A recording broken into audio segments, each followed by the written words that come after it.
प्रिय दोस्तों नमस्कार। आप सभी को दीपावली की हार्दिक शुभकामनाएं। आइए जीवन दर्शन यात्रा में आप और हम मिलकर किसी नए विषय को लेकर चिंतन करते हैं। प्रतिपल प्रतिक्षण हमारे जीवन में कर्म घटित होता रहता है।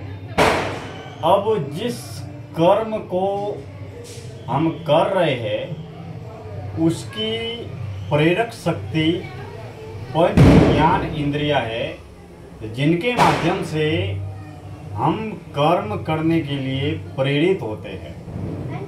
अब जिस व्यक्ति में जिस तरह की पंच ज्ञान इंद्रिया सतत रूप से जिस दिशा में सक्रिय होगी, उसी दिशा में उस व्यक्ति को वह पंच ज्ञान इंद्रिया कर्म करने के लिए प्रेरित करेगी, प्रोत्साहन देगी या जागरूक करेगी। अब पंच तत्व से बने हुए हर पुतले में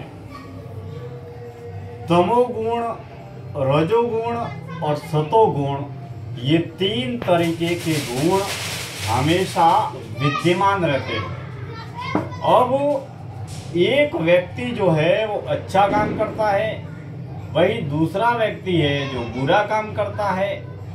तो पंच तत्वों से बना हुआ देह या शरीर सभी का एक जैसा है।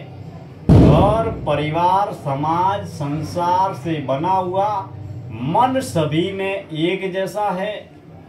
फिर देह में अनवरत बहने वाली जो प्राण की प्राण ऊर्जा है, जो श्वास प्रश्वास के माध्यम से हमें यह अनमोल जीवन संचालित करने के लिए ऊर्जा प्रदान करती है, वह प्राण ऊर्जा भी सभी में एक जैसी एक तरीके से संचालित होती है। पंच तत्वों का बना हुआ देह सभी का एक जैसा है।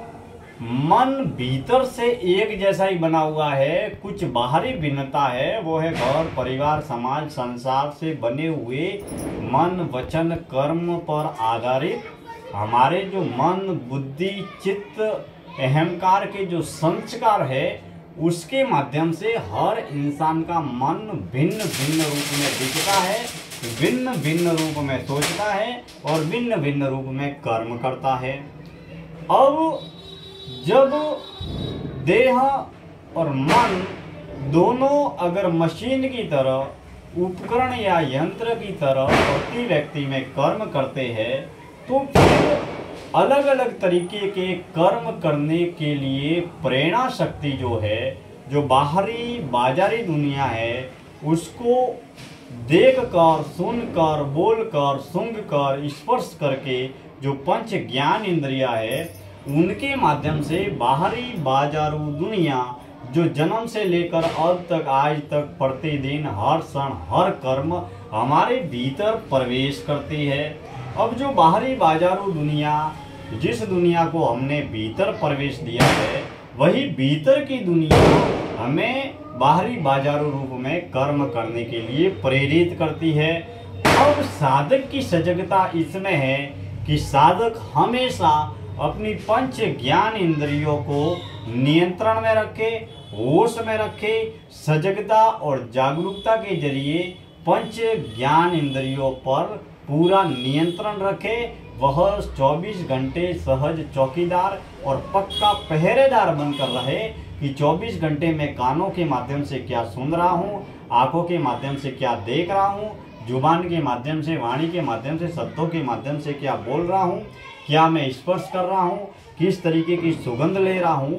तो पंच ज्ञान इंद्रियों के माध्यम से ही हम अपने जीवन को संचालित करते हैं।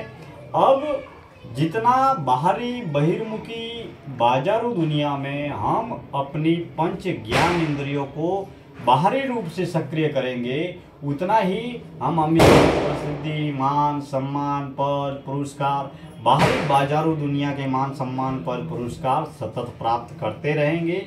लेकिन सब साधक जब मौन की यात्रा तय करता है, ज्ञान की यात्रा तय करता है, आंतरिक आध्यात्मिक अंतर्मुखी यात्रा तय करता है, तब वह पंच ज्ञान इंद्रियों को अंतर्मुखी दिशा में अपने भीतर मोड़ता है। तो कहने का तात्पर्य यह है कि आंतरिक आध्यात्मिक यात्रा पर निकले हुए हर जिज्ञासु या उत्सुक साधक को पंच ज्ञान इंद्रियों पर सजग रहने की जरूरत है। सजगता या जागरूकता ही अनिवार्य नहीं है, हमें कर्म करने में सजगता भी लाना परम आवश्यक है, क्योंकि जैसे कर्म करेंगे वैसे ही हमारे मन, बुद्धि, चित्त, संस्कार से जुड़े हुए अहंकार का निर्माण होगा। और जिस तरीके के चित्त का, जिस तरीके के संस्कार का जन्म या निर्माण होगा, वैसे कर्म करने के लिए, वैसा सोचने के लिए, वैसा संकल्प लेकर हम बार बार वैसे ही कार्य करने के लिए प्रेरित होते रहेंगे। जैसे एक बुरा आदमी है, वो लगातार बुरे कर्म करता चला जाता है, क्योंकि जब पहली बार उसने बुरा कर्म किया उस समय उस बुरे कर्म पर नियंत्रण नहीं रखा। अब वो बुरा कर्म जो किया है वह चित्त का संस्कार बन गया, और वही चित्त का संस्कार बार बार विचारों के माध्यम से या संकल्प विकल्प के माध्यम से उसे प्रेरित करता रहता है। ठीक उसी तरीके से अगर हम अच्छे कर्म करेंगे, अच्छा सोचेंगे, अच्छे कार्य करेंगे, तो अच्छा कर्म करने के अच्छे संस्कारों का निर्माण हमारे जीवन में होगा, जिसके माध्यम से हम अपने जीवन को नित्य नई ऊर्जा देंगे। सात्विकता, जागरूकता, सजगता के जरिए हम अपने जीवन का कल्याण कर पाएंगे। और यही जीवन का उद्देश्य है कि हमारे ग्रंथों में और हमारे संतों ने सदैव सच्ची सेवा और सात्विक कर्म को सबसे ज़्यादा बल दिया है, क्योंकि कर्म ही सबसे बड़ी ऊर्जा है जो हमारे जीवन की गति तय करती है। कर्म से ही हमारे जीवन का निर्माण होता है। तो कर्म के प्रति ईमानदार रहना, सात्विक रहना, सजग रहना, जागरूक रहना, सजगता और जागरूकता के साथ में कर्म की सात्विकता भी बहुत ही जरूरी है। मित्रों, आज की जीवन दर्शन यात्रा में इतनी ही बातें। मैं दिनेश्वर माली आप सभी का तहे दिल से हार्दिक आभार व्यक्त करता हूँ। आपका वाणी, विचार, कर्म, ज्ञान, अनुभव के माध्यम से जीवन दर्शन यात्रा से जुड़े हुए विचार या क्रिया, प्रतिक्रिया हमें साझा कर सकते हैं। आप सब हमसे जुड़े हैं, इसके लिए धन्यवाद, बहुत बहुत अभिनंदन।